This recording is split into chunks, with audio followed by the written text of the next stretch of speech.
This is an organization of UCLA, Lisbon Club, and Camões IP, with the support of the Lisbon Municipality and Instituto Marquês de Valflor. This time, we are very honored to have with us Ambassador Macharia Kamau, Principal Secretary of the Ministry of Foreign Affairs from Kenya, and Mr. Bernardo Ivo Cruz, member of the board of SOFIDI. The debate will be conducted by Cristina Pérez, journalist from Expresso. So I'll give the floor to Cristina. So thank you very much. Good evening, everyone. Welcome. I'm going to present our guests tonight. On my right, your left, we have Ambassador Macharia Kamau, that's besides being currently the Principal Secretary in the Ministry of Foreign Affairs in Kenya since February 2018. And he was Kenya's permanent representative to the United Nations since 2010. Where he developed work in the UNDP, UNICEF, UN External Relations and Peace Building. Ambassador Kamau has a cross-section of expertise and skills built in areas dealing with political development and policy work, strategic planning, negotiation, and UN reform. He was co-chair of the Sustainable Development Goals and co-facilitator for the 2030 Agenda. On my left, your right, Professor Bernardo Ivo Cruz is currently Executive Administrator of SOFID since June 2018, PhD in Political Science from the Bristol University in the UK. Professor Ivo Cruz is the editor of the London Brexit Monthly Digest. Prior, he was Under Secretary of State for Foreign Affairs, where he had the portfolio of human rights and democratization. He led the business centers of AICEP in South America, UK and Ireland, and has a cross-section of expertise built both in the public and the private sectors. Our guests have in common a deep knowledge of various parts of the world where they have lived and worked for years. I give the floor to Ambassador Macharia Kamau. Well, thank you very much, Christina. Let me begin by welcoming all of you here. And thank you all very much for taking the time to be with us this evening. Thank you for that very kind introduction. And Bernardo, it's good to be sharing the platform with you. The question that I have been asked to speak about today is what you see up there, which is the 2030 Agenda. Is it feasible? It's an interesting question because there is no doubt in my mind that it is feasible. The real question that we need to ask ourselves is, will it be achieved? It is feasible because it was designed with the consensus of all the countries in the world. It is the only single, it was the first actually, single development agenda that had been put in place by the global community and that had been accepted by all countries in the world as a framework for development in the world. We had never had this experience before. And it was done in consultation with all countries in the world, with NGOs, literally thousands of them. There were global consultations that took place all over the world to put together the agenda. So it was really quite unlikely that it would not be feasible because it required so much consensus to be accepted. And yet, the real question was, will it be achieved? I don't know how many of you have been looking at the statistics around the 2030 Agenda and the goals that have been set. I don't even know how many of you have actually looked at the goals themselves. And maybe it might be useful, if a little boring, if I just tell you what the goals are of the 2030 Agenda. Because the number one goal of the 2030 Agenda is to end poverty in all its forms everywhere. Sounds like a very arrogant goal. Everybody smiles and sort of chuckles. But what was amazing is that everybody took this goal seriously, that we shall end poverty as we know it in all its forms everywhere. Now think about that, because that's just one of 17 other goals, all of which were very, very ambitious. We shall end hunger was the second goal, and achieve food security, and improve nutrition and promote sustainable agriculture everywhere for all people. Sounds like pie in the sky. We shall ensure healthy lives and promote well-being for all people at all ages. And so it goes on, this amazing ambition. And yet I insist that not only is it feasible, but it is achievable. So look what's happened. I just take those 3 goals out of the 17. We used to have a situation where after the Second World War, and you may say, oh, why pick that date? Well, there's no reason. But after the Second World War, it is still a memory for many people who are alive today. Poverty was one of the most prevalent conditions in all countries all over the world. Whether in Europe, whether in Africa, North America, India, you name it, poverty was the most dominant condition of social existence. And yet, 70 years later, poverty is actually down to less than 10%. 3 weeks ago, when the World Bank announced the latest figures. 10%.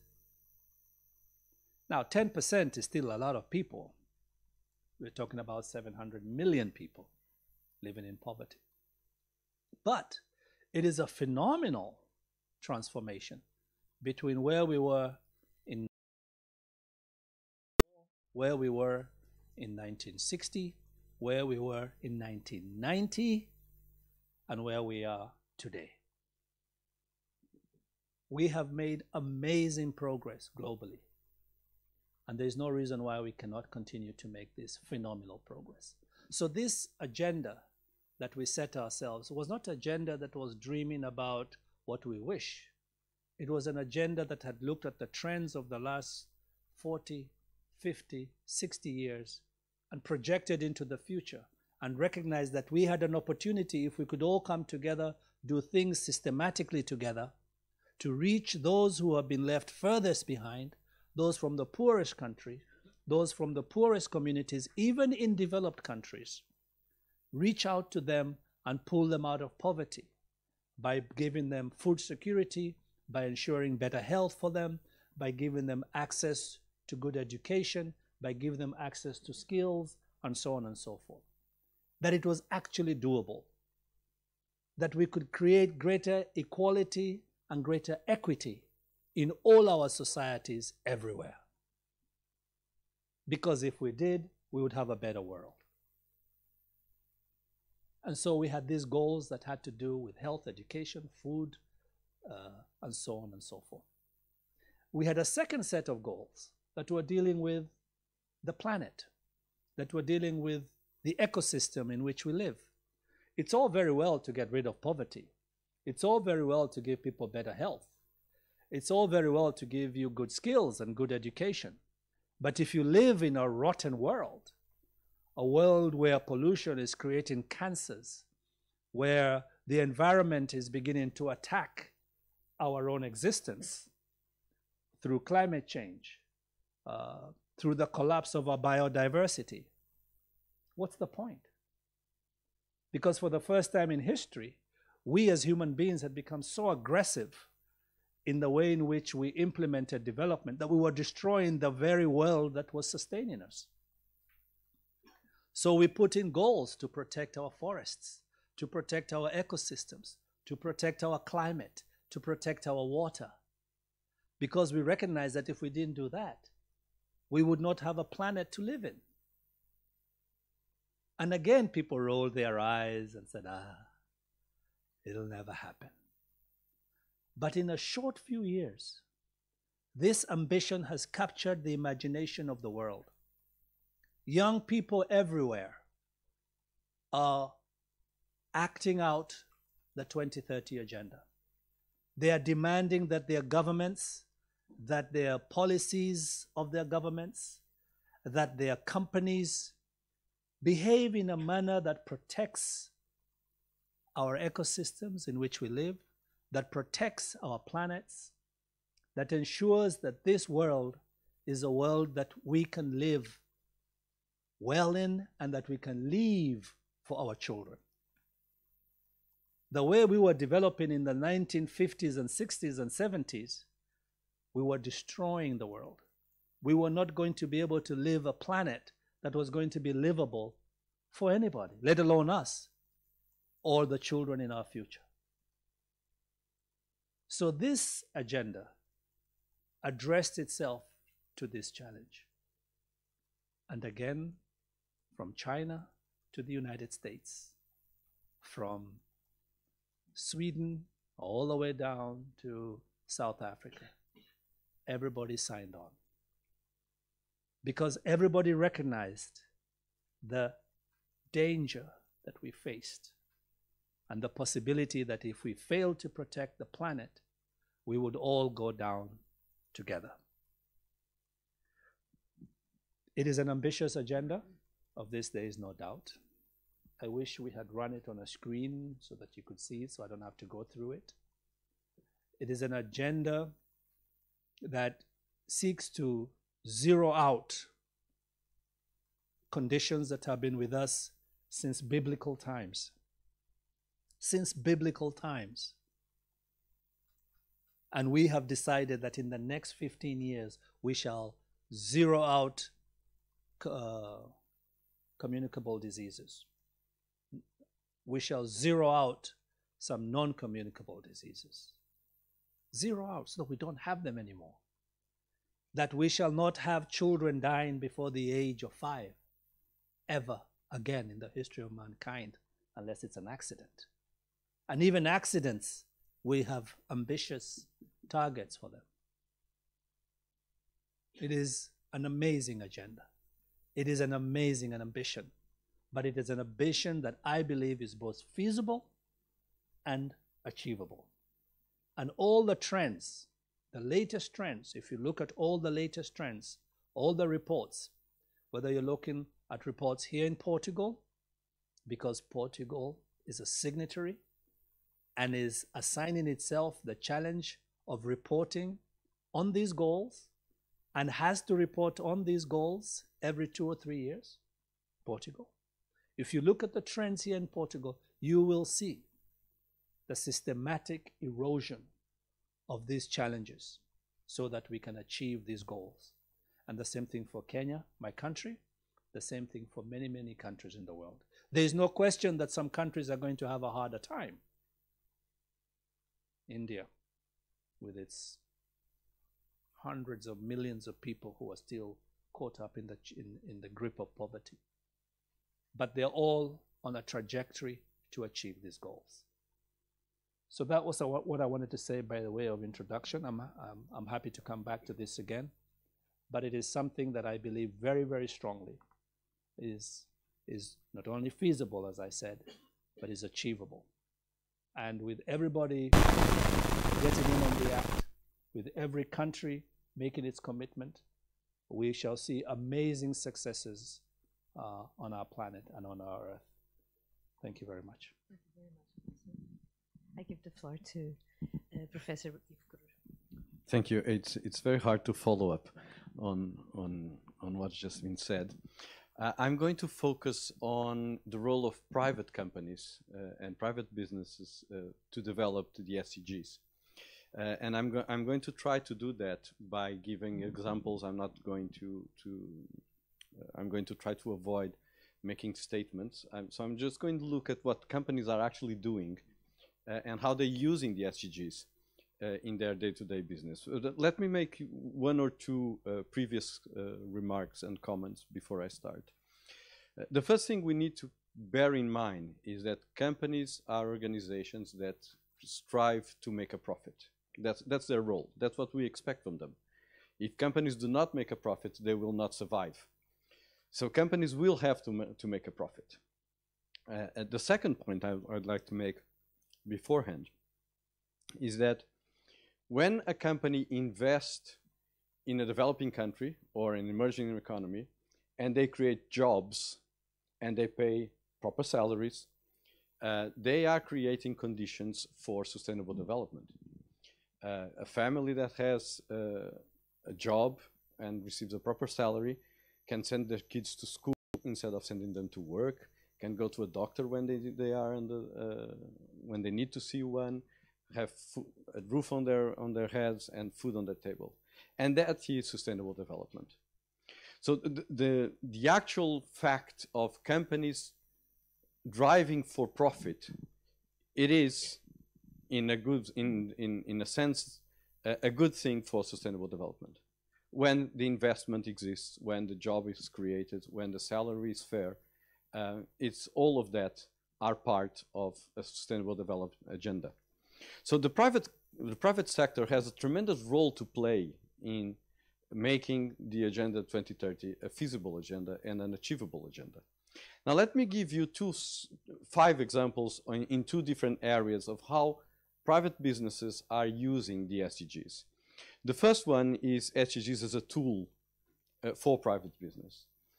When SOFID, which is the Portuguese Sustainable Development Financial Institution, so we invest in private companies that have projects in developing countries and emerging countries, mainly in Africa, Asia, and in South America. When we started working, when we adapted the SDGs to our own work, we had a very interesting experience of SDGs as a tool for education of the companies themselves. What we did was we took the 17 SDGs, the 17 Sustainable Development Objectives, and we look at the 169 goals that the 17 SDGs have. We removed from those goals everything that is not to do with private sector. We don't expect companies to have a tremendous impact on the regulatory system or the legal system of the countries where they're going to invest, but we expect them to have a strong impact on poverty, on hunger, on gender equality, on clean air, clean water, etc., etc., etc. So we look at the SDGs and we marked everything there is to do with the private sector. And then we ask our clients, SOFID's clients, please have a look at the SDGs list and tell us and give us numbers of what impact do you expect to have in your projects, what impact do they will have in the SDGs. And the first reaction was, oh, here we go again, climate. And we said, no, have a look at it properly. And when they start going through the list, they start to say, but we already do this. And if we invest a little more, we can actually impact in another SDG. So the SDGs became, or can become, an agenda for education for sustainability for private companies when they actually know what we're talking about. And there's an education drive and role that we need to persist and to implement on introducing the SDGs to businesses and to business planning. Let me give you a small example. A hotel. We invest in a hotel some time ago in Africa. And some people came to us and said, why we invest in a hotel? What is the sustainable development of a hotel? So let me start going through what we found out of sustainable development and hotel businesses. So first of all, they created 150 direct jobs where they pay salaries. So there's SDG 1, fighting poverty. They have a restaurant in the hotel, as obvious, and they provide meals to the workers. SDG to combat zero hunger. Most of the people working in that hotel are ladies, which impact on SDG 5, gender equality. They created clear water and sanitation for the whole structure, SDG 6. They pay decent wages, and they generate economic growth, SDG 8. And they have transfer industry knowledge and technology to the whole structure, SDG 9, not to go into other areas of sustainable development. So just to build a hotel in a developing country, you will impact in at least 6 different sustainable development goals.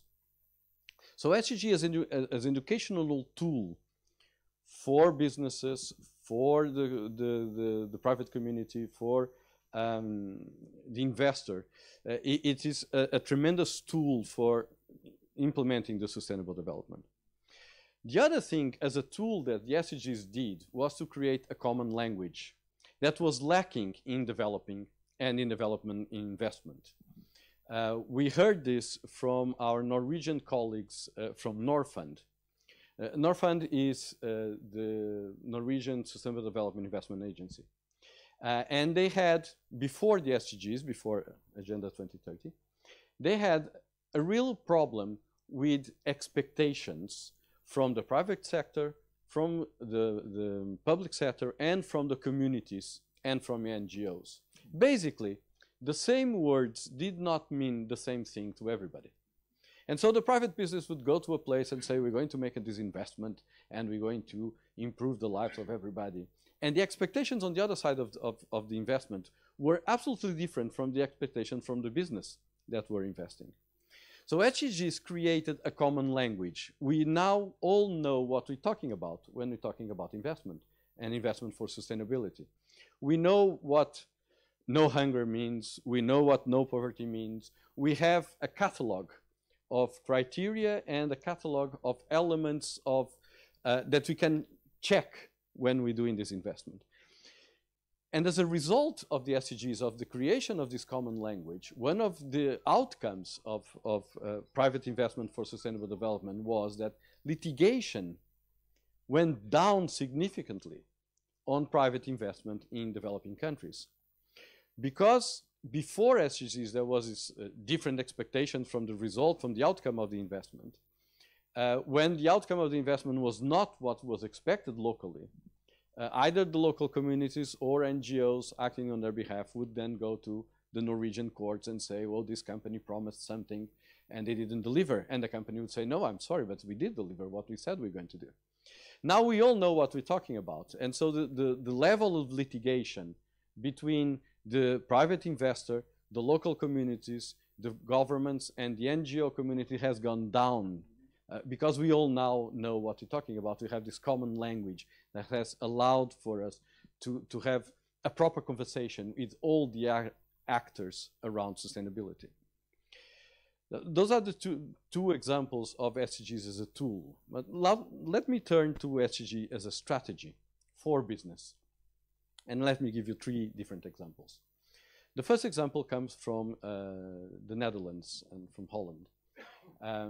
Shell, which everybody knows, it used to be an oil company, now it's an energy company.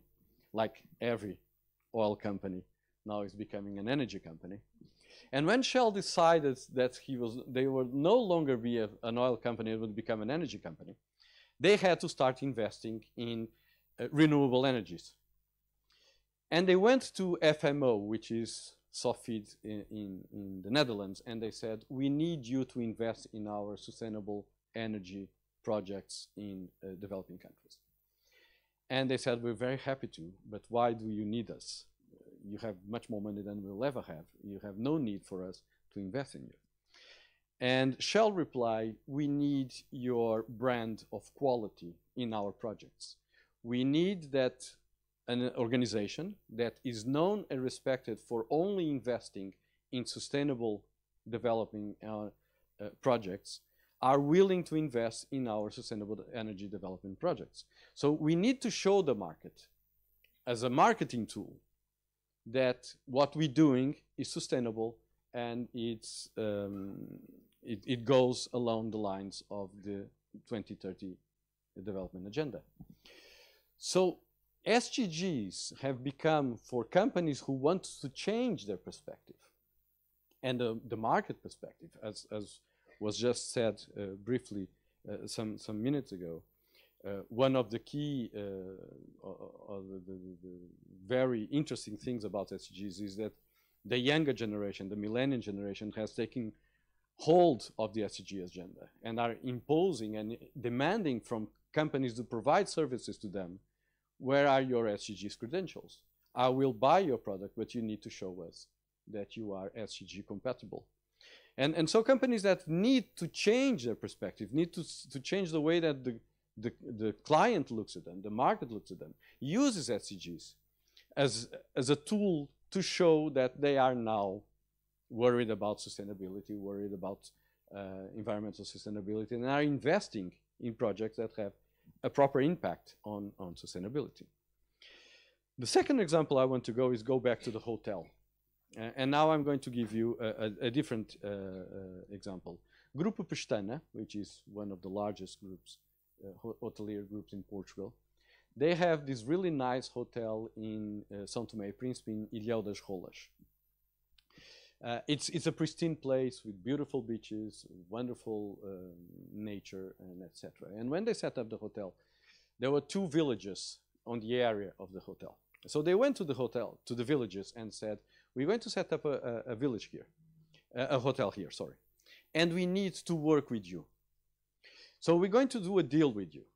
We're going to provide to the villages, we're going to provide electricity, we're going to set up a school for the children, we're going to buy our food and fish and vegetables from you directly, so we're going to create a revenue for you. We're going to hire people from the villages to work directly in our hotel. And in exchange of all of that, we need your help to keep the sustainable, the environmental absolute pristine.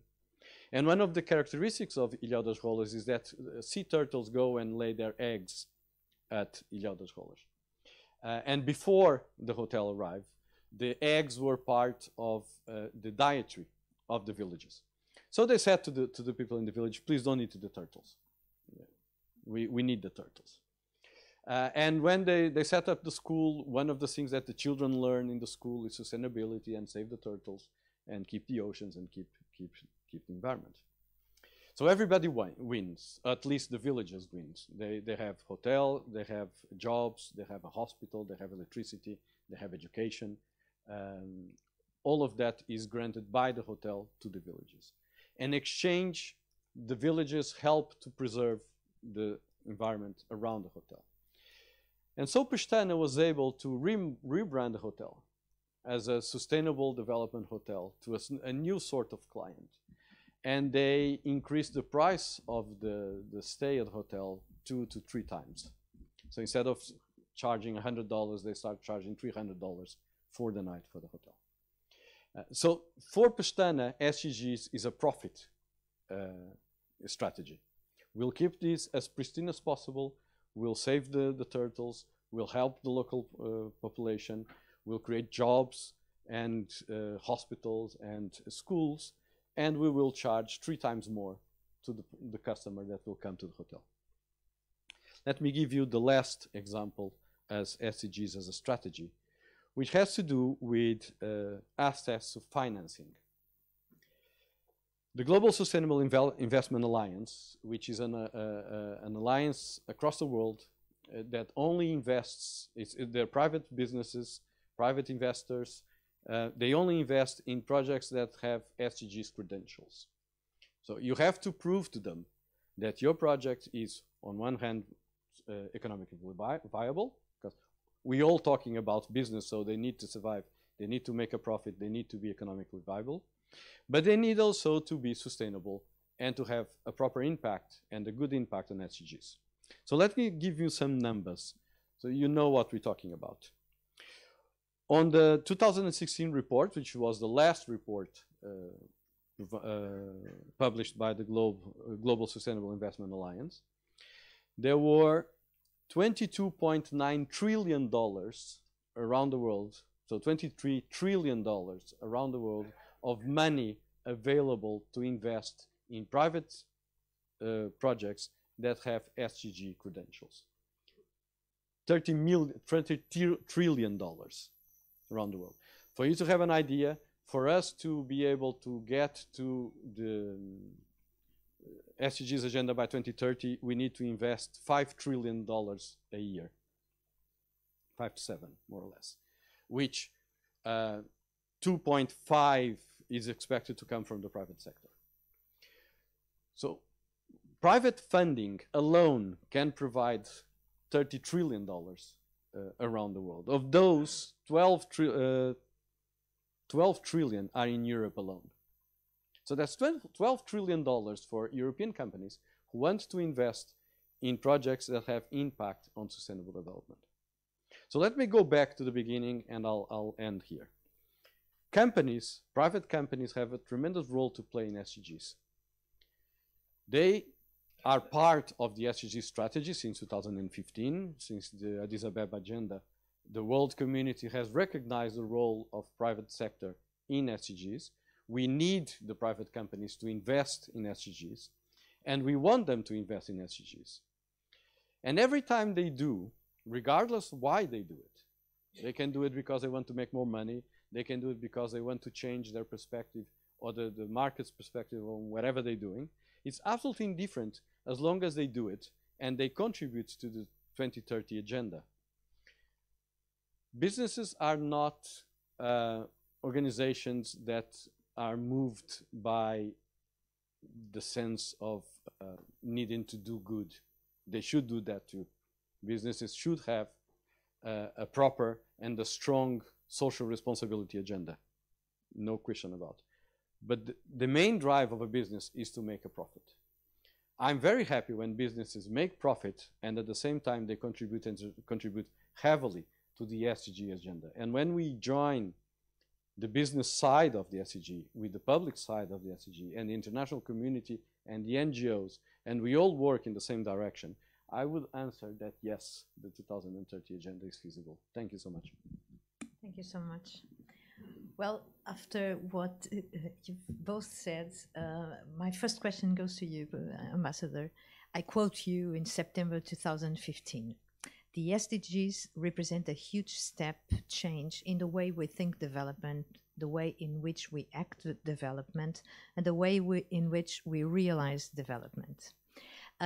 Before we began, I was talking with Professor Bernardo and saying that somehow the SDGs, acting the SDGs, it's kind of being reasonable, but at the same time, one needs to channel huge amounts of money to it.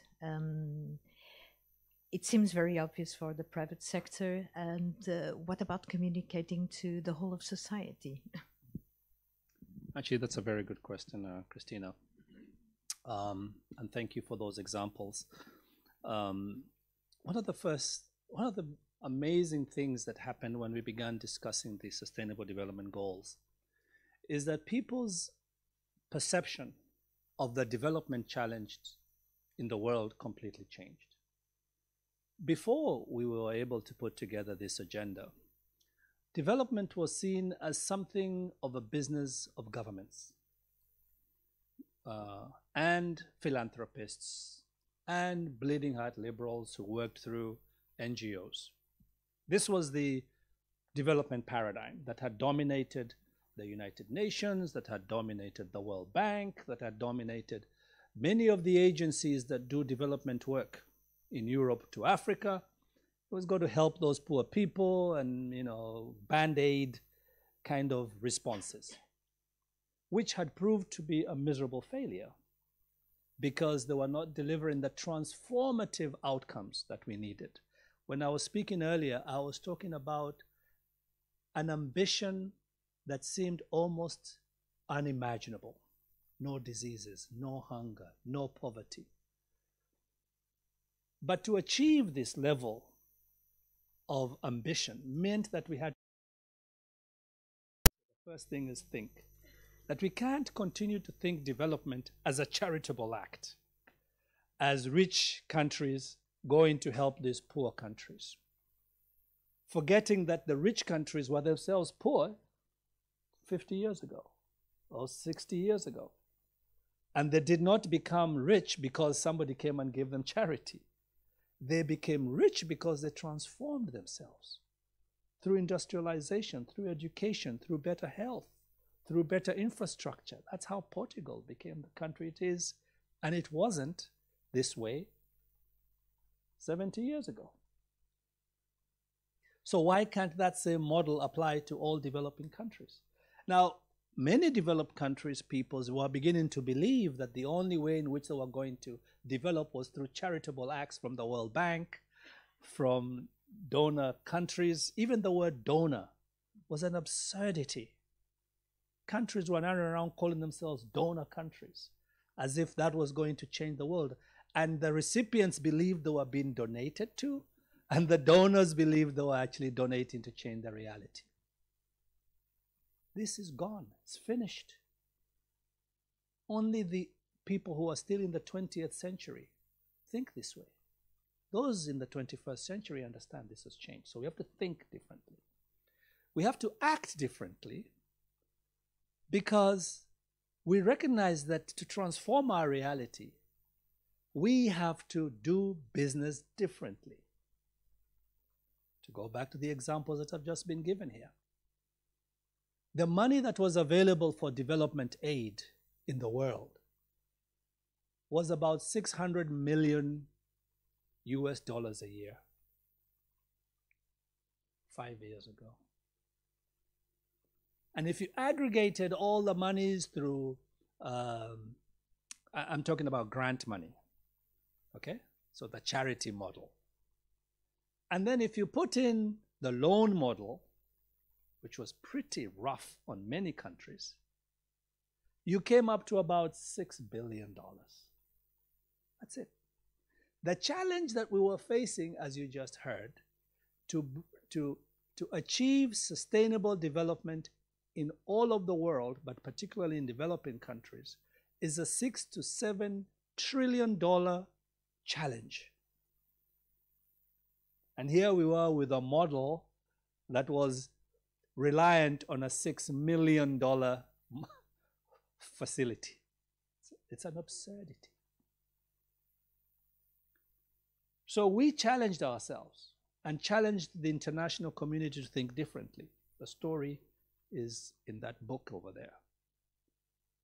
And whilst we got a lot of resistance, it took us 3.5 years that business must be done differently and we must act differently.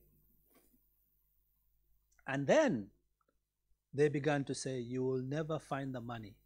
If we can't raise $600 million and we cannot act differently, what makes you think that you're going to do business differently in the future?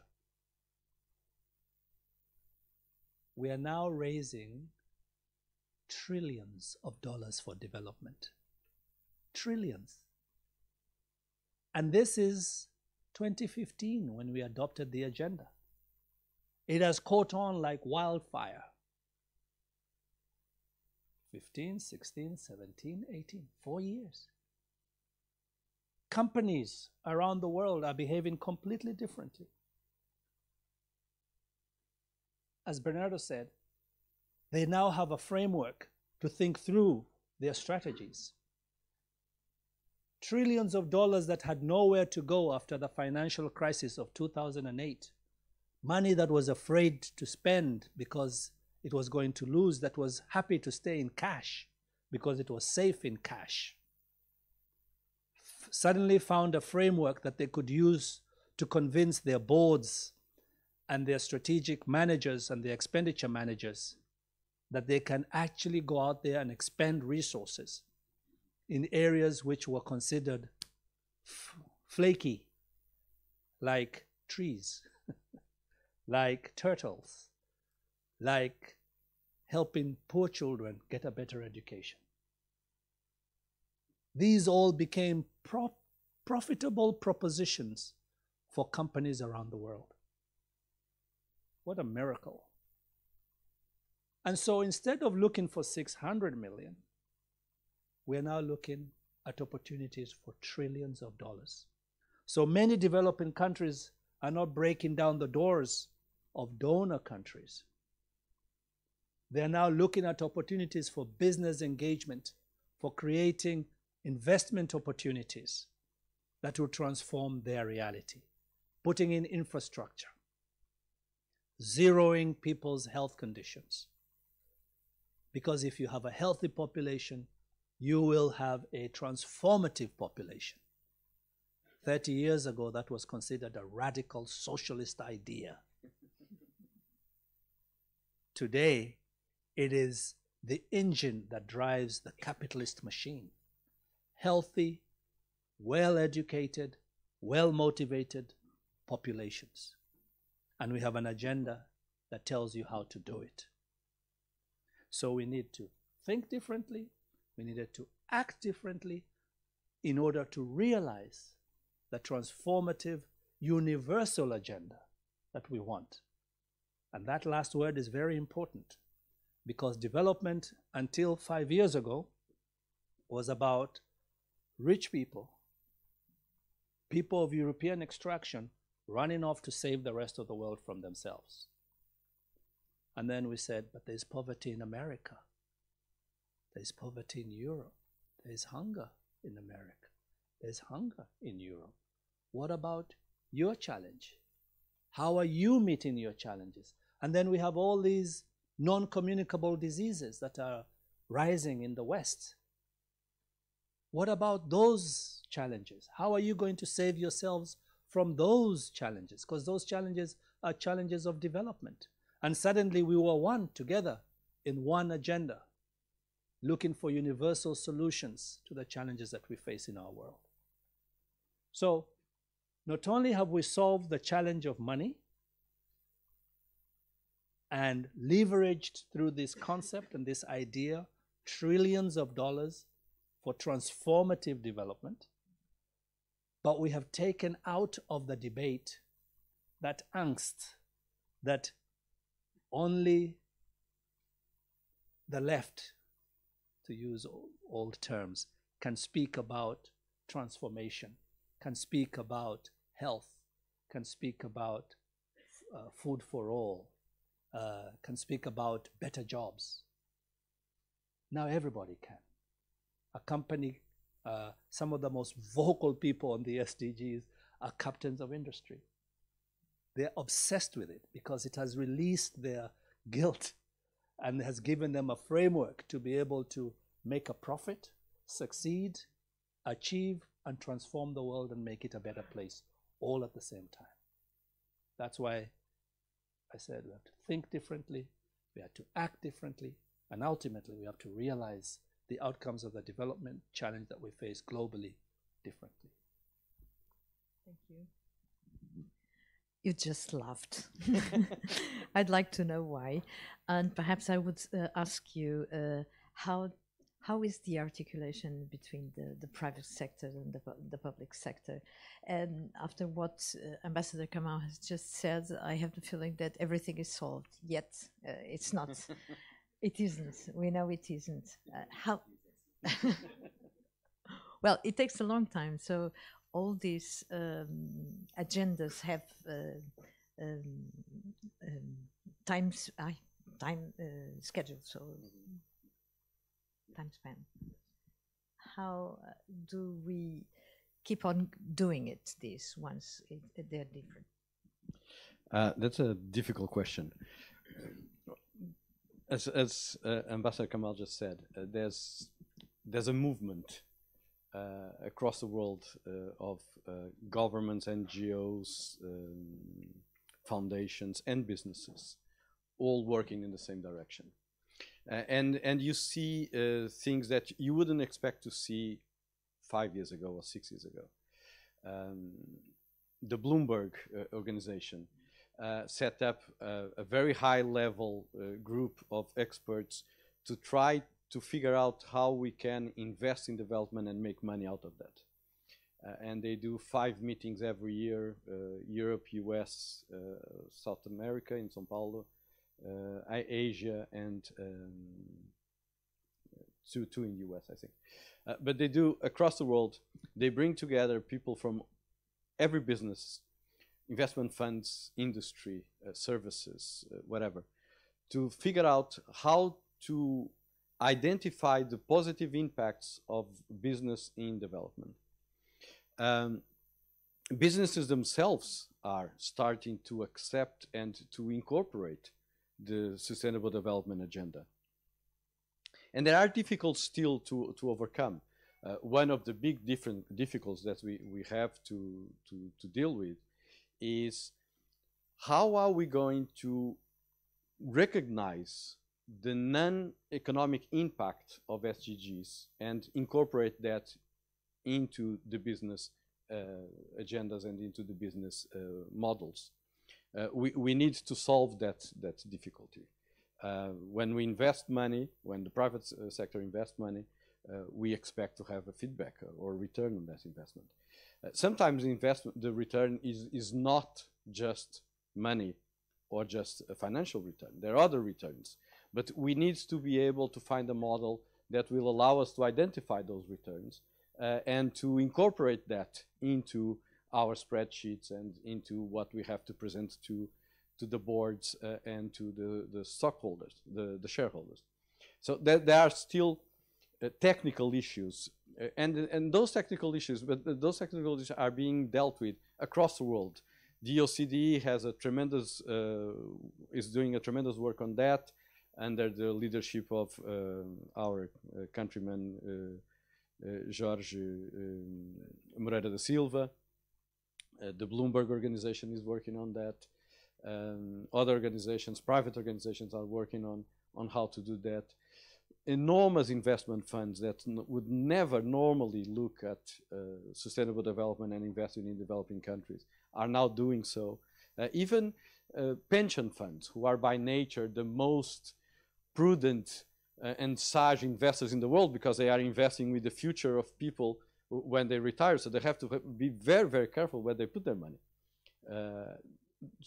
They too are now investing in sustainable development and projects in sustainable development. There's one little story that may help to clarify what I'm trying to say. The European Investment Bank, it's a bank for development, but it's a bank, so they expect to have whatever money they put on the market, they expect to have it back. But because they have this very strong development agenda, they have an area in the bank that is called the loan grant area. So they would give you loans to projects that have an enormous risk associated. The banking risk of those projects is very, very high. Normally, a bank would not touch that. But because it has a tremendous impact on development, the European Investment Bank will take those risks, and they put that under a category called the loan grant, which is a loan, but we don't expect to see the money back. Such is the risk. And we'll take the risk and we'll take the hit. That's fine. They told us the other day that more often than not, investment under grant loans come back. So people take those loans, and they know they're loans, and they know they have to pay them back. The bank is not expecting to see anything back. But the investor, the microcredits, the small business men and women somewhere out there in the world, will look at that as an investment, as a business, and will provide us a profit and will pay back their loan. So we are now in this miraculous circle of virtue, where banks and investment funds and businesses are taking risks and assuming risks, controlled risks, of course, or else they would all go busted and there wouldn't be any business left. But they're taking extra risk for development, on one hand. We see how NGOs, governments, international organizations, and businesses are working together, the way that the Bloomberg organization is working with governments across the world and with the United Nations and other organizations, the way that foundations are popping up everywhere, every day, to invest money made by business into sustainability, and the way that the people that are on the receiving end of all these projects and all these possibilities are themselves looking, like Ambassador Kamal just said, looking not as receiver of grants, but as investors and business, creating small business, creating small organizations that provide profit, that create local jobs, that pay salaries, and that pay back the loans that we did. I was looking at Teresa and João, who's sitting over there. We met in Timor-Leste 10, 15 years ago. And when we were there, in the middle of another Timorese crisis, we met a little organization run by nuns near Baucau. And they started working with women in the region, the Canocianas. Canocianas or Canocianas. So they start working with women on the village around Baucau. And they start teaching them how to turn their everyday jobs into business, how to make some money, how to create some profit out of whatever they were doing normally. And the first reaction from the husbands were not very happy. Well, my wife now goes out and works, that's not good, boof. So the nuns start working with the girls, not the mothers, and teaching the girls how to teach the mothers how to turn business, how to turn their everyday life into a small business. And suddenly more money came into the household. And husbands were starting to tell their wives, go and learn with the children and go and learn with the nuns, because there's more money available here now suddenly. And we all making money out of this. This sort of small-scale operations that then grow into something bigger, and then you hired one person and you hired two people, and etc., etc. They are the end line of what we're talking when we talk with Michael Bloomberg. But they all come into the same direction, is to create jobs and to create a way of everybody to be able to provide for themselves, to create the jobs, to pay their, to put money, food on the table, roof over their heads, send children to school, take care of the environment, etc., etc. So it's a scale that comes from Antonio Guterres at the United Nations and go to the little family in the east of East Timor that are now selling whatever they used to do for nothing. And all of this comes cascading down. What Ambassador Kamal and the group that he worked with managed to do was to transform this scaling down into a global organization that gives sense and gives purpose to everybody, from Antonio Guterres to the little nun in East Timor. We all now work under the same framework. We all now work knowing what we want to do. We don't want, like was said, to give money to, let me use the very tired expression that everybody knows. We don't want to give you the fish, we want to teach you how to fish the fish. Because if you know how to get the fish, you will be able to do it long after everybody's gone back to wherever they come from. So there's lots to do. Yes, there is lots to do. But the way that we moved from 2015 to 2019 or 18, it's tremendous. It's a change on the way that businesses look at development, that governments look at development, that people look at development, that the people at the receiving end of development look at themselves. Having a job is not just, it has lots of advantages. It's not just some money in the family and some food on the table. It's a sense of dignity that it comes also from creating and generating and working and providing. And that too comes wrapped in this Agenda 2030. So everybody is pulling on the same direction.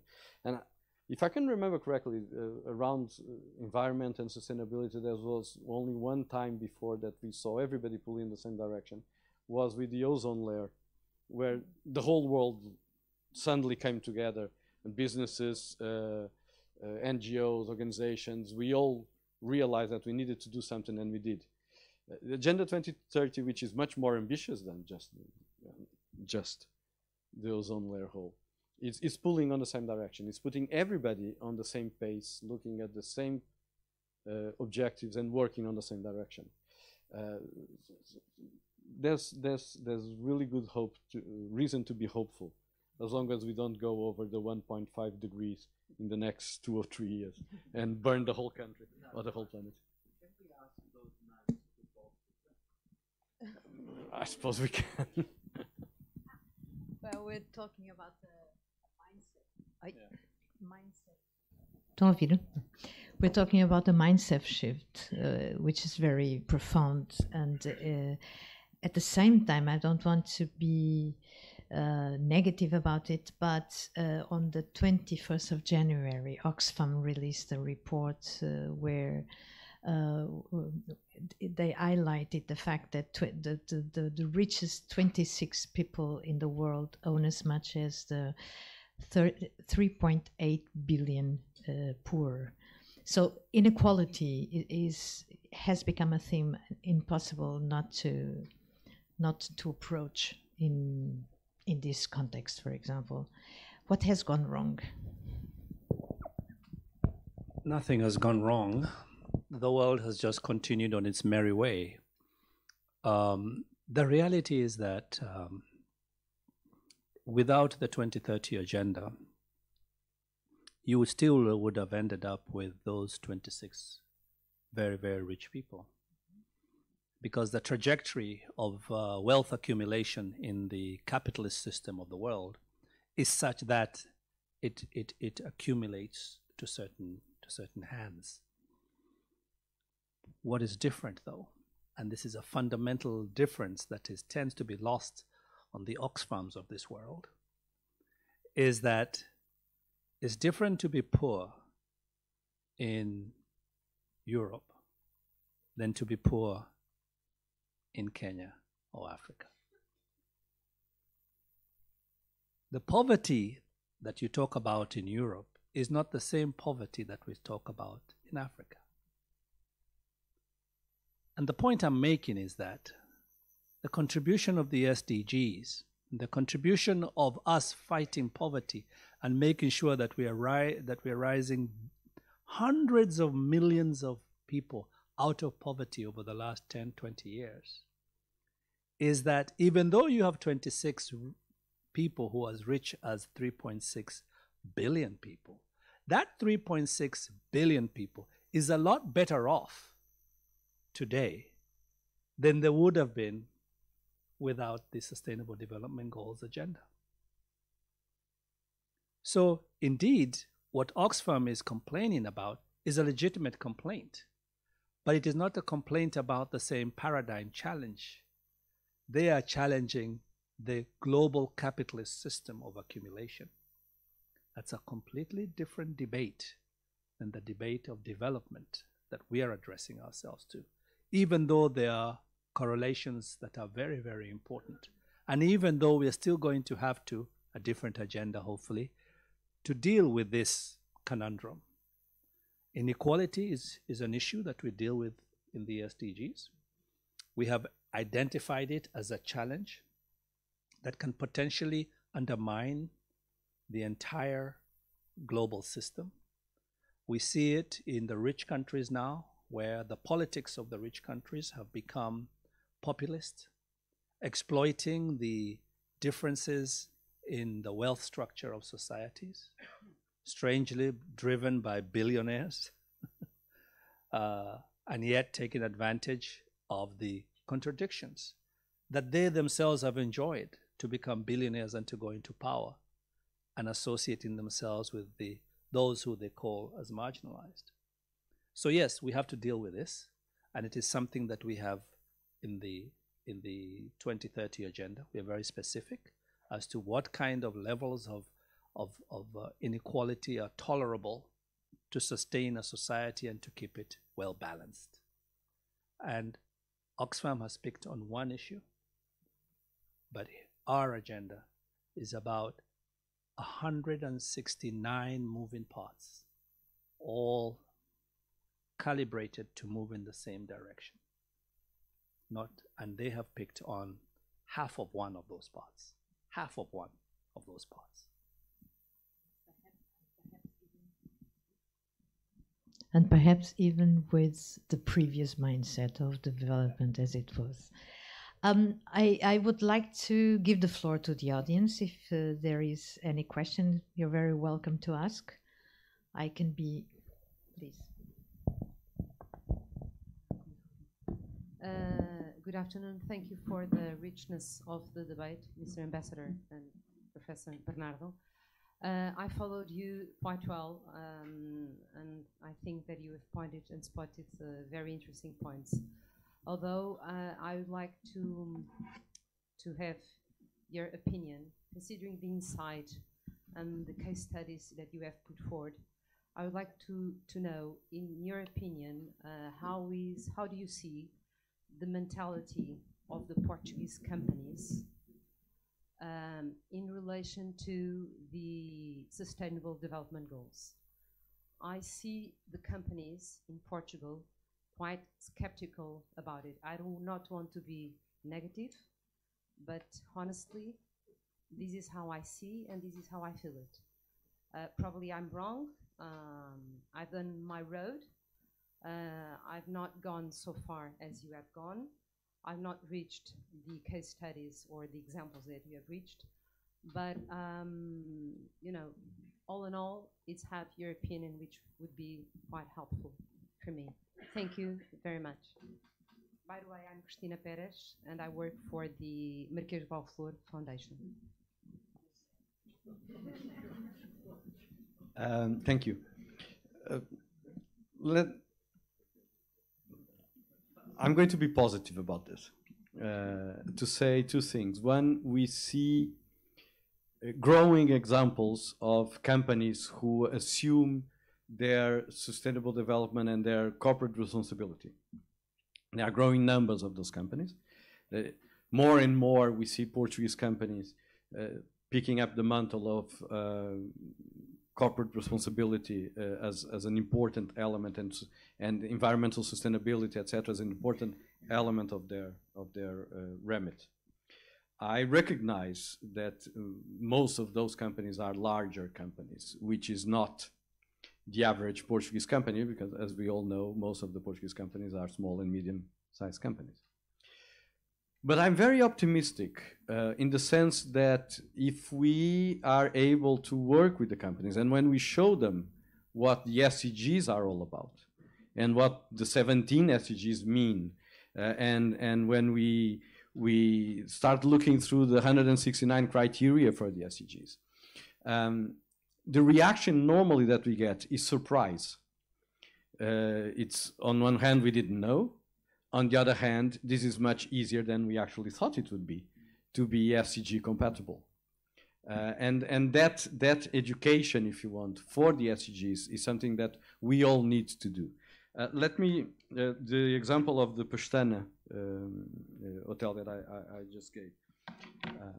We identified that they impact in 9 of 17 SDGs in that project. So SDG 1, poverty, SDG 2, hunger, SDG 3, good health and well-being, gender equality, clear water and sanitation, decent work conditions, industry, life below water, and life on land. At least those 9 SDGs are all positively impacted by the hotel in Ilha das Rolas. So there's still a long way to go, but that way has been made much easier with the SDG agenda. On one hand, because it's so comprehensive that it's easy to bring, or easier to bring companies into the SDG environment. When we show them what we're talking about, the reaction is, but I already do this. Or if with a really small investment, I can actually impact in another 1 or 2 SDGs. So I'm going to add another couple of thousand euros here and there and impact in another 2 SDGs. So on one hand, there's the way that the agenda is built, it's easy to show the impact and how to impact an SDG. On the other hand, we have now a growing consensus among consumers that companies have to be SDG compliant. Younger generation, my generation, I'm 50, older generations, everybody's now assuming and incorporating the need for companies or for those who provide services to us to be SDGs compatible. So even if the company is not that willing to look at the SDG agenda, the market will drive them there and will push them there. Because the consumer will choose SDG compatible companies over non-SDG compatible companies. And we see that with plastics, and we see that with clean the beaches, and we see that with cycling instead of driving, and on and on and on and on. There's a real appropriation of the SDG agenda by the public opinion, which will force companies, even if they don't want to go that way, will force companies to go into an SDG compatible agenda. Let me just say one thing that is not related to your question, but there's a point that I think is important, or at least I think is relevant. The other day, the head of the World Food Organization said, and picking up on what Ambassador Kamal said at the beginning about hunger, today, in developing and developed world, overweight is as much a problem as hunger. So we went from one extreme to the other in 5 or 6 years. We will be looking at the SDG agenda for balanced food at some point.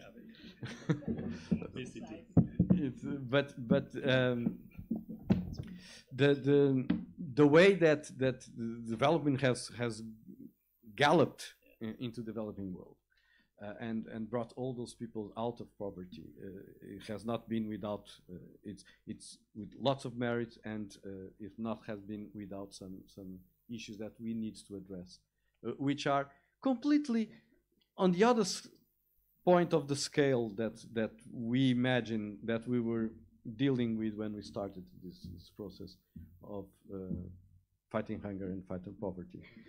The other point I'd like to make is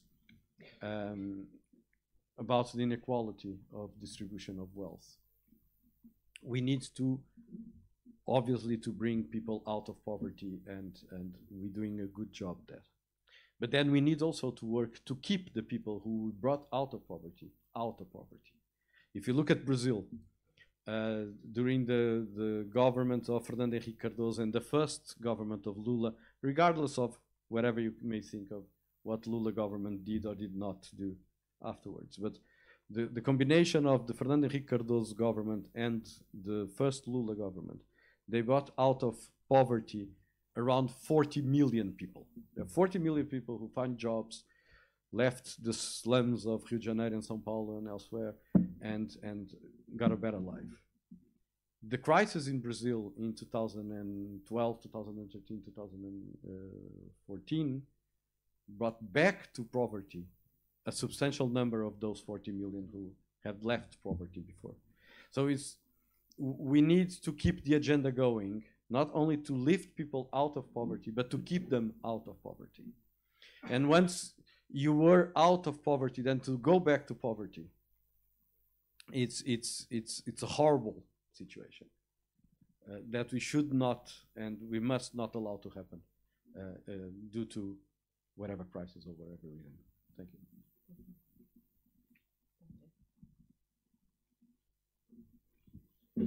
Thank you. Hello, good afternoon. My name is Vera. I work for a foundation, and first of all, thank you for the lovely presentation.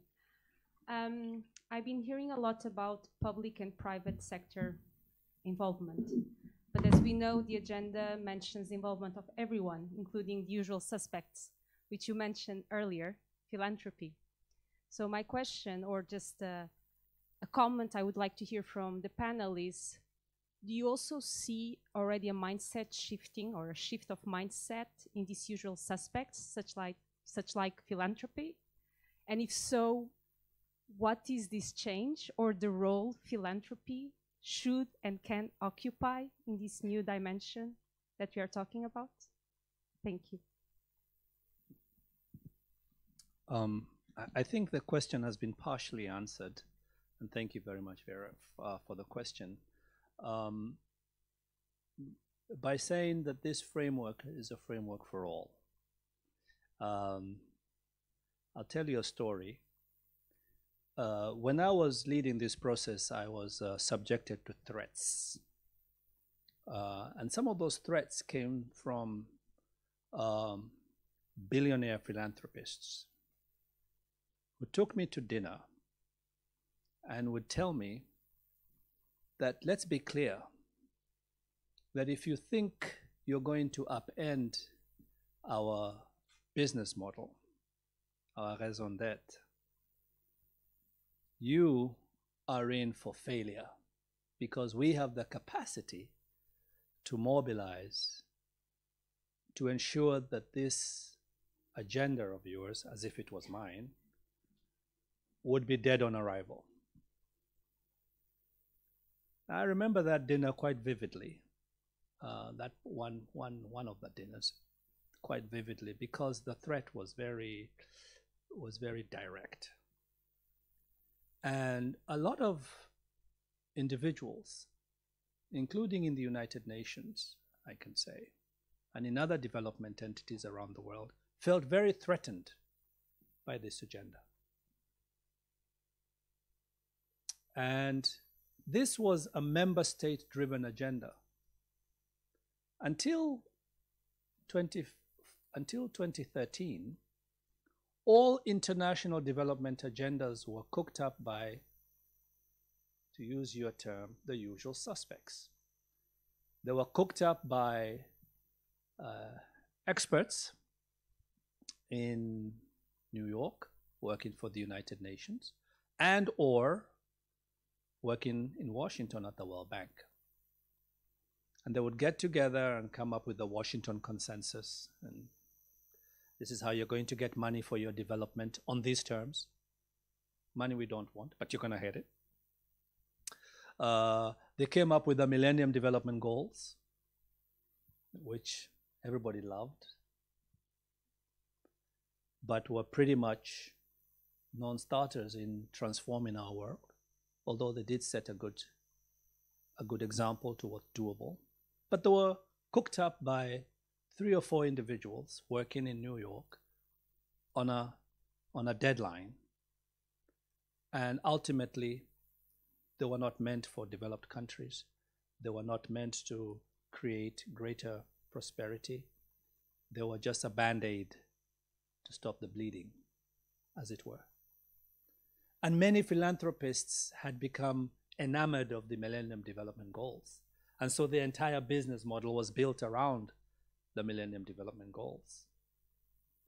But we convinced them, we didn't, the momentum of the change, the political momentum that we built behind the membership of 183 countries became such a force that they had only one choice, which was to get on board. Because they did not have the choice to simply get out of the way, because they would have been, eliminated anyway.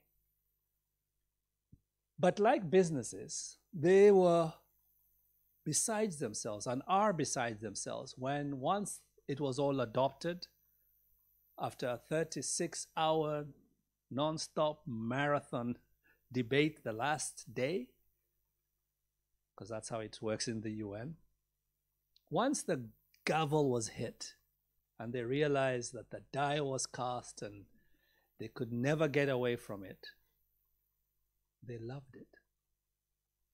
And they have become some of the greatest champions.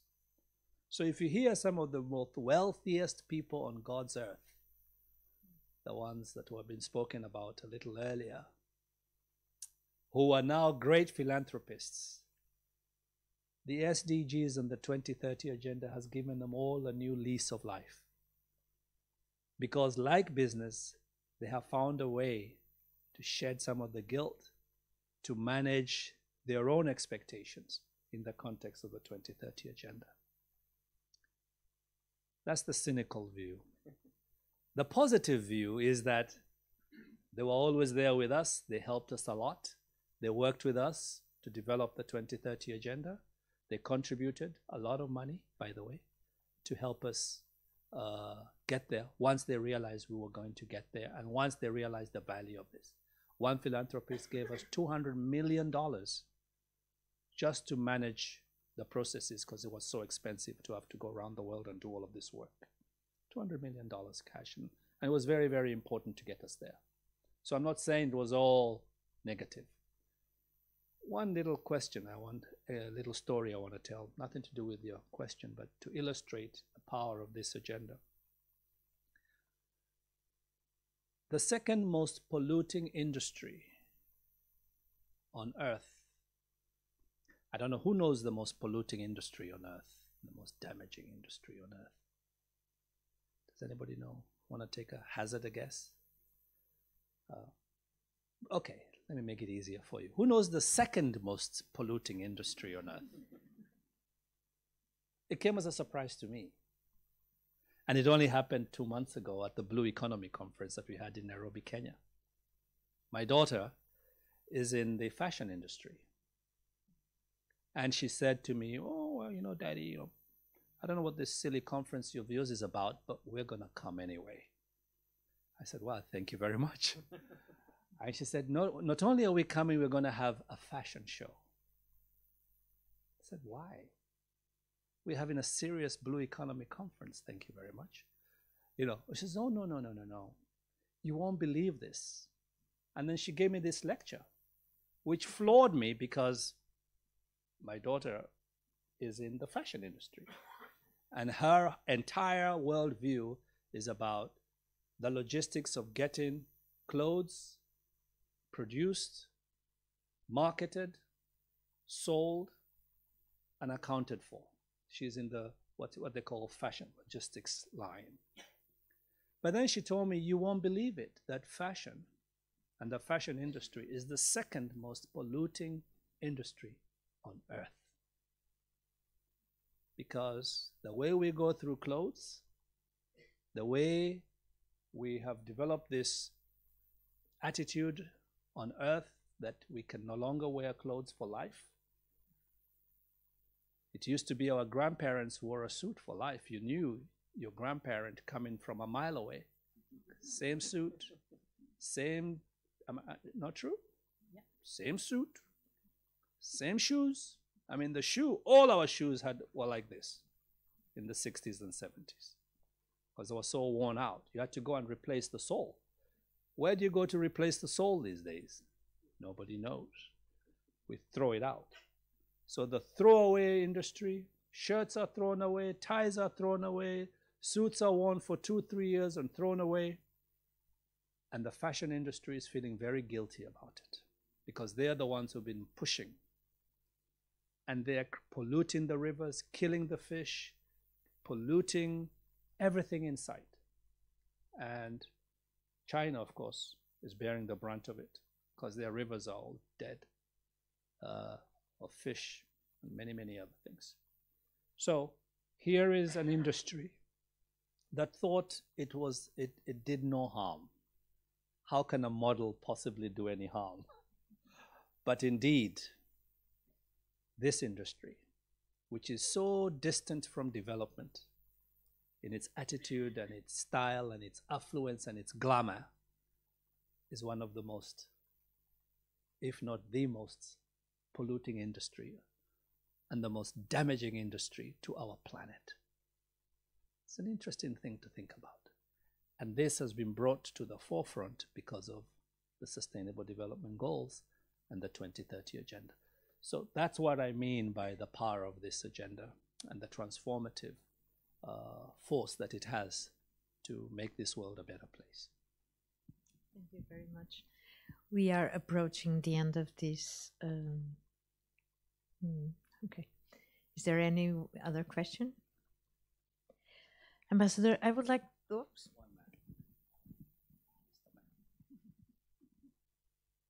Good afternoon.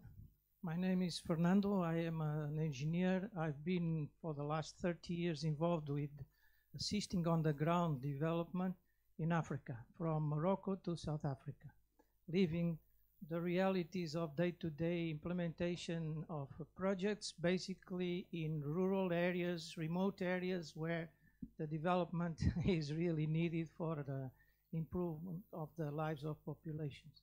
And there's one thing I'd like to highlight here also, is that the change in the mindsets that have been talked about here also need to be taken to the level of the multilaterals.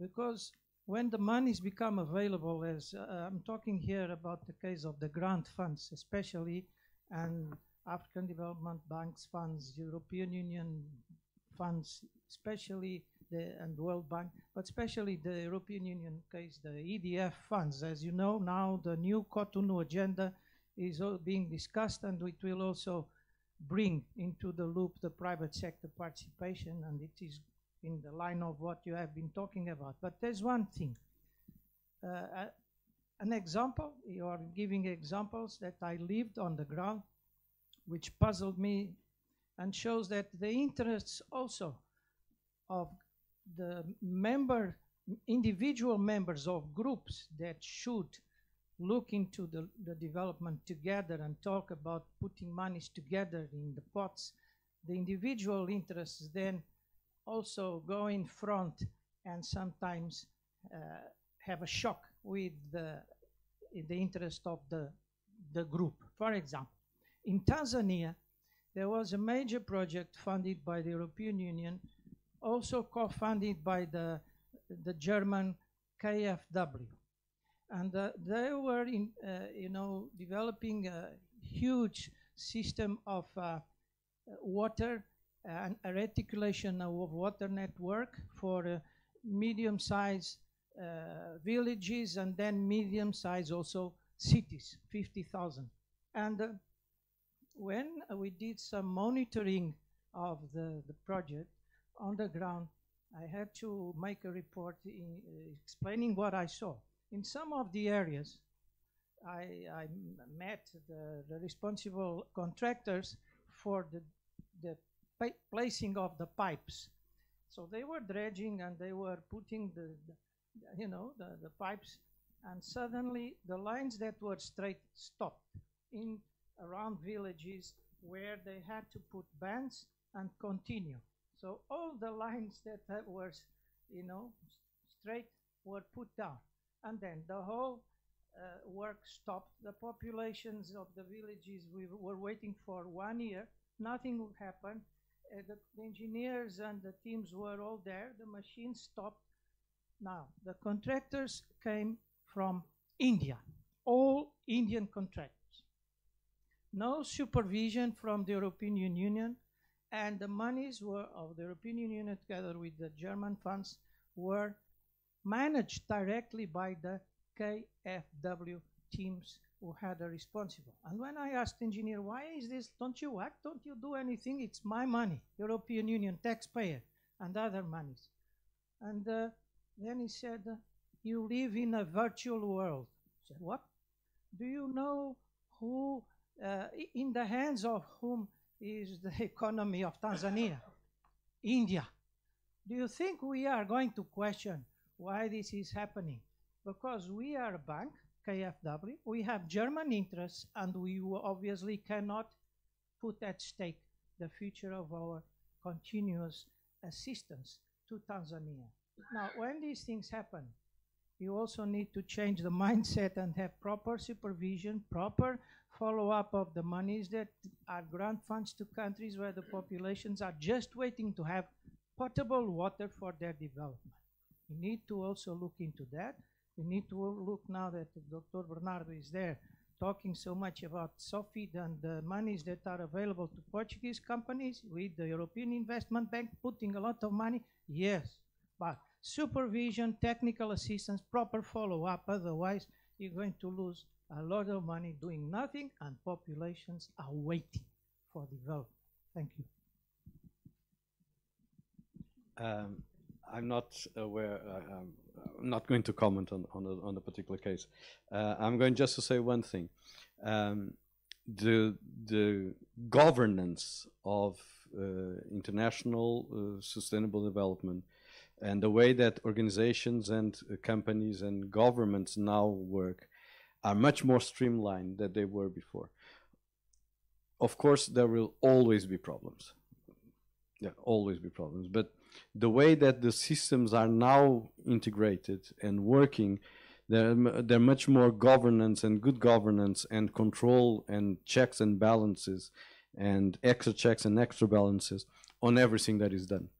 The way that international financial organizations, national governments, NGOs, foundations, and the private sector are now connected in working on projects for development. It's much more clear and it's much more open. The procurement is much more fair, and so we are slowly but steady addressing those problems and answering those problems. There were many years ago or some years ago, there were lots of issues of money disappearing or not coming into whatever they were supposed to do, projects that were paid for and never appeared. That is becoming less and less so, because there's much more control over nowadays over the way that public money is spent, private money is spent. The fact that you brought private companies into the mixed has helped in some points on that, because private companies have to answer to their stakeholders and they have to provide a profit and show up and show the work that they've done. So the introduction of private companies into development has, in some unexpected way, helped also on the control. But the overall system is much more transparent than it was before. I'm not saying that there are no problems. Of course there are problems, and we need to address them. But what I'm saying is that the 2013 agenda and everybody in it, from international organizations to local governments to private businesses, they are much more controlled and they are much more on the spotlight than they were before. NGOs are doing a much better job highlighting problems that they did before. Companies have now to show what they did before they got the money. The international community are themselves much more aware of issues and problems. The way that the international banks are now working, the procurement is much more clear. We're not there yet, but we are better than we were before. Thank you. Thank you.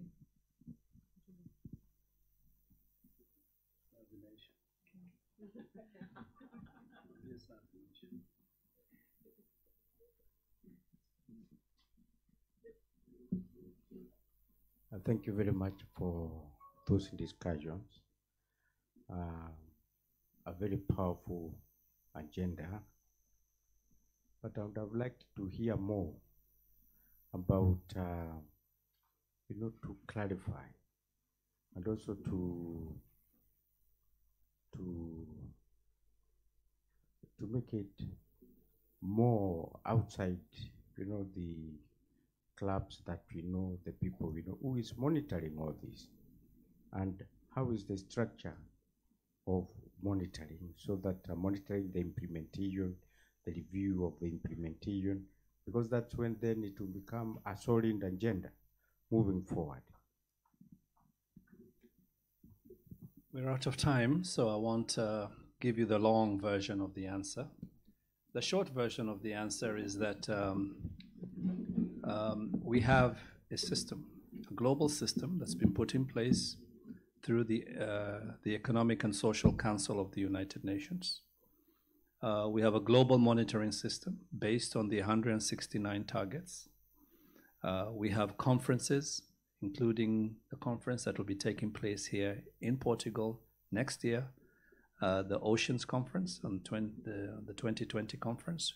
We'll be looking at the oceans goals and targets. And many of them actually come due next year. And we're going to miss some of those targets, but it's okay. we'll still keep going. So we have a number of conferences around the world, but we do have a global system organized through the Economic and Social Council, what they call ECOSOC. And every country in the world, every country, from the richest to the poorest, is scheduled to report on the Sustainable Development Goals, something that had never happened before. And this is now a system that's in place in your country, Kenya. Ministry of Planning has to provide a report every year based on the Sustainable Development Goals. So this is now beginning to take traction.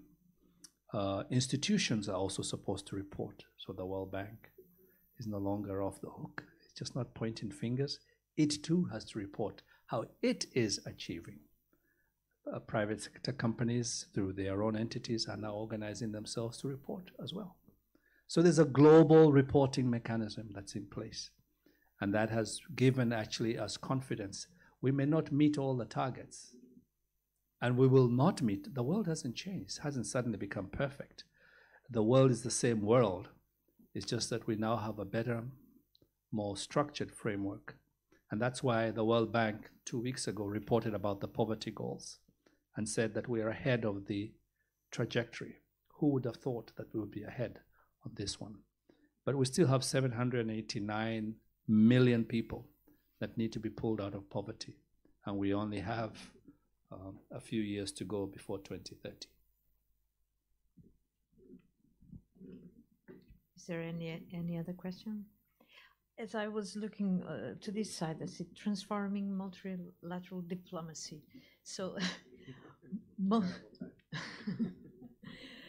let's just think about multilateral. Now that you are in Kenya, so that you go from global politics to more local or national politics, what is it that you may bring particular to your country?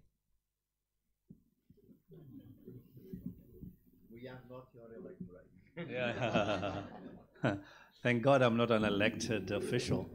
I think I've come full circle. If you go to Kenya, we have the 2030 agenda, which we put in place long before we did the global agenda. And a lot of people used to make fun that I was just bringing the Kenya agenda to the world. Had nothing to do with me. But in reality, we put in place a 2030 agenda in Kenya that has helped us leverage our resources differently than we have done before.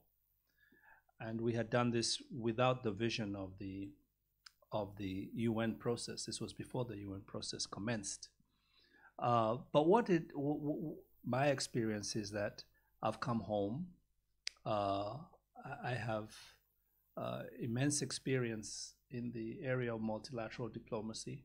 I am head of a Ministry of Foreign Affairs, so I have, 100-odd ambassadors that I have to look over and supervise and guide, and many, many experts. And it is my responsibility to give them guidance and to help them be strategic and to look for opportunities. So with the Blue Economy Conference, for example, we were able to put together a global conference in Kenya, organized and hosted by Kenya, which ended up drawing 183 countries from around the world and 18,000 participants, 10,000 of whom were international participants. It was unheard of in Kenya. But we were able to do it because of the experience and the expertise that I've acquired, and because of the network of friends, because you can't do anything alone. So it was the network of friends, countries, Portugal being one of them, that came on board to help us put together this amazing conference. And we're going to continue. We're having one on counterterrorism in a few weeks. We're having another one on urban, and we're having the World Population Conference as well. So we're having a series of conferences that will be convened in Kenya. So not only am I able to do that, but I'm also able to provide leadership that helps re-engage Kenya in the international space differently. So it's for me, it's been a very, very rewarding experience. And even though we ended up writing a book with a terrible title, the message we were trying to send was that the net effect, and this has got nothing to do with the SDGs, but the net effect of this process that took us 3.5 years is that the business of negotiation in the world is done completely differently now. See, it used to be that you start negotiations and then they end up in deadlock, and they, like the UNFCCC that took, 20-something years, and so on and so forth. And what we were trying to do is to say that there's a different way to manage the international community. And we came up with very innovative ways of doing it. And we mobilized people differently. We involved the private sector. We involved NGOs. We even involved individuals. You could come and talk as an individual and sign up. And we had many people who would come and do that. And that changed the character of multilateralism. And in the process demonstrated that we could not only change the character of multilateral diplomacy, but we could get better results for it, which is what I think we did. Can I just add one thing, and let me take my Sophie hat off, so this is just me. The decade between the fall of the Berlin Wall and the fall of the Twin Towers in New York, so 89 to 2001, was probably the best decade of multilateralism on living memory.